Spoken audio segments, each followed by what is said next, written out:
இயேசு சீசர்களுடைய படகுல போகும்போது அவர் ஒருங்கிக் கொண்டிருந்தார்.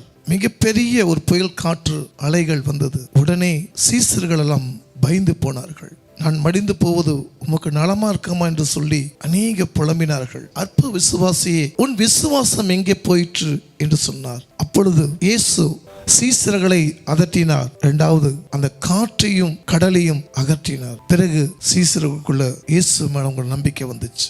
கலிலிய கடல்ல நடந்த சம்பவத்தை நான் சொல்லிக் கொண்டிருக்கேன். இதோடைய நீளமும் அகலமும் சொல்ற 18 மைல் நீளமும் 9 மைல் கொண்ட ஆயிரம் அந்த கடலுடைய சத்தத்தை அலைகளை தேவன் ஒரு நொடி பொழுதிலே நிப்பாட்டினார்.